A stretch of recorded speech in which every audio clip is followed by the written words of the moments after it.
Sabe, no poker de hoje em dia não dá mais para confiar só na intuição ou no feeling. A coragem ainda conta, claro, mas o jogo evoluiu para uma verdadeira ciência. Hoje a gente vai desvendar a estratégia que virou o poker de cabeça para baixo, o GTO, ou a teoria do jogo ótimo. Se prepare porque a gente vai olhar para o poker de um jeito completamente novo. E aí fica aquela dúvida, né? Pôquer é pura sorte ou é um quebra-cabeça que tem solução? Essa é a pergunta que os melhores jogadores do mundo se fazem todo dia.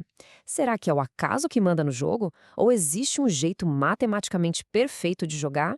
A resposta para isso está em entender a diferença entre o que acontece agora e o que acontece no longo prazo. Olha só que imagem interessante. Isso aqui mostra perfeitamente o que é a tal da variância. Cada linha colorida dessas é como se fosse a carreira de um jogador vencedor. Algumas disparam para cima, outras, nossa, têm umas quedas bem feias. Isso é a sorte agindo, criando esses altos e baixos malucos. Mas a linha preta, que é a média de tudo, sobe de forma constante. Isso prova que depois de milhares e milhares de mãos, as decisões boas, as lucrativas, sempre vencem o azar. Beleza, mas como é que se toma essas decisões lucrativas? A resposta é matemática. E calma, não precisa ser nenhum gênio dos números, não. Mas entender alguns conceitos básicos é o que realmente separa quem joga por diversão de quem joga para ganhar.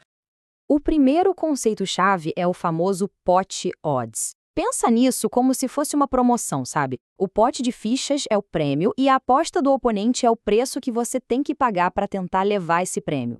De forma bem simples, pot odds te ajuda a calcular se o prêmio vale o risco de pagar para ver a próxima carta. E o cálculo é bem mais fácil do que parece. Vamos lá. Imagina que o pote já tem R$ 120 depois da aposta do oponente. E para você continuar na mão, precisa pagar 20. Suas odds são de 120 para 20, ou seja, 6 para 1.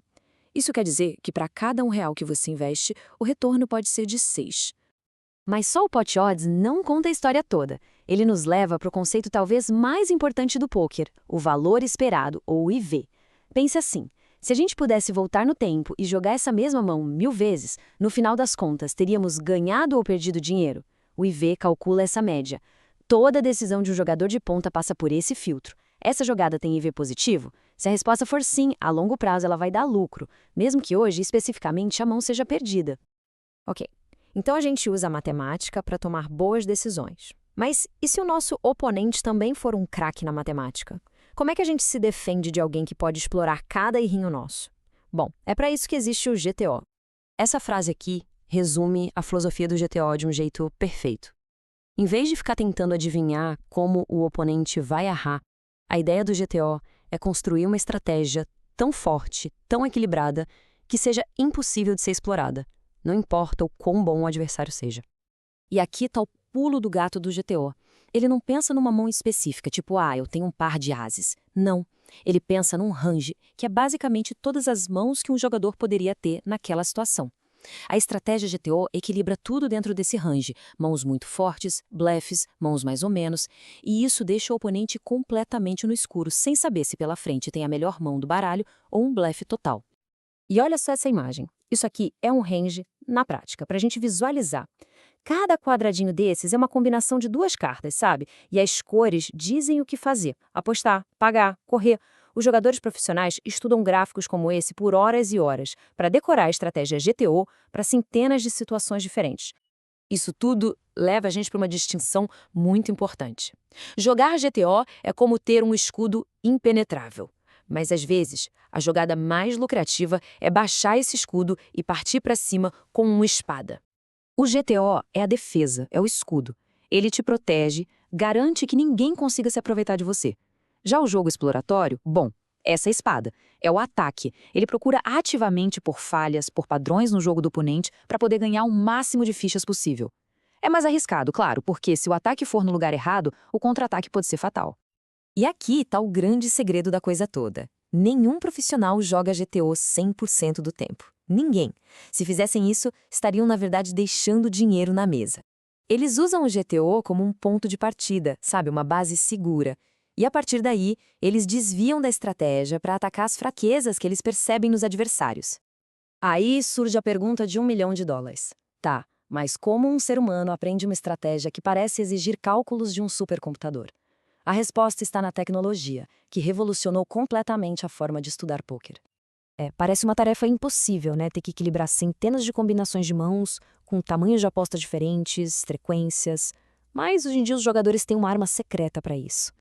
E essa arma secreta são os solvers de poker. Ferramentas com nomes como GTO Wizard, Pio Solver. Esses são programas de inteligência artificial super potentes que se tornaram o centro do estudo para qualquer jogador sério hoje em dia. Então, o que um solver faz? Basicamente, ele pega qualquer situação de pôquer que você possa imaginar e calcula a solução GTO perfeita para ela. Mas é crucial entender uma coisa: isso é uma ferramenta de estudo. É como um simulador de voo para um piloto. Os jogadores passam horas fora da mesa, colocando as mãos que jogaram no programa para ver onde eles erraram e principalmente entender o porquê. Usar um solver durante o jogo é trapaça e é absolutamente proibido. O surgimento desse solver de inteligência artificial nos leva, naturalmente, à questão final, a mais profunda de todas, sobre o futuro do pôquer. Com computadores capazes de calcular a jogada perfeita em qualquer situação, será que o pôquer, do jeito que a gente conhece, chegou ao fim? E a resposta para isso é sutil, mas fascinante. A teoria matemática, o GTO puro, essa parte sim, foi basicamente resolvida pela inteligência artificial. Mas o jogo real, aquele disputado entre seres humanos que são imperfeitos e imprevisíveis, esse está muito longe de ser resolvido. A arte de ler oponentes, de se adaptar no meio do caos, de explorar a psicologia, isso continua sendo o coração do pôquer. A IA deu aos jogadores o mapa perfeito, mas a verdadeira habilidade está em saber exatamente quando e como sair do caminho que foi traçado.